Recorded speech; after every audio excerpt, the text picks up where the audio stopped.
अस्सलाम वालेकुम नाजरीन, आप देख रहे हैं K92 न्यूज़ और मैं हूं आपकी मेज़बान नाइला भट्टी। शामिल करेंगे आज की इलाकाई खबरें।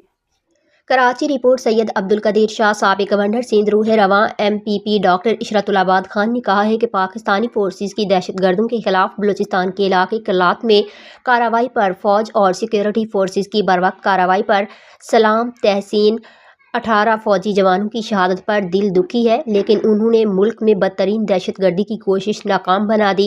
अफगानी और दीगर पाकिस्तान दुश्मन कुव्वतें पाकिस्तान की सलामती के लिए खतरा हैं।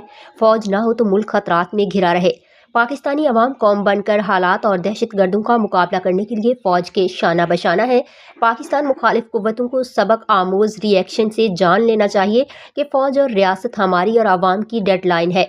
ऑपरेशन के लिए फौज को 24 करोड़ अवाम की तायद हासिल है।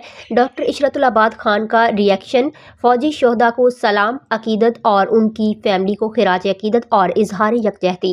MPP शोहदा की फैमिली के गम में बराबर की शरीक है। बैनुल अक़वामी कुव्वतें और अक़वाम मुत्तहिदा नोटिस ले और पाकिस्तान जो दहशतगर्दी के खिलाफ नबर्द आज़मा है उसकी मुकम्मल हिमायत होनी चाहिए। पाकिस्तान की तमाम सियासी कुव्वतें भी सारे इख्तलाफात ख़त्म करके एक हो जाएँ। कल्लात पर लश्कर कशी को रोकना मुल्क की हिफाजत के लिए अफ़वाज पाकिस्तान का मुल्क के वक़ार और उसकी हिफाजत में अहम किरदार है।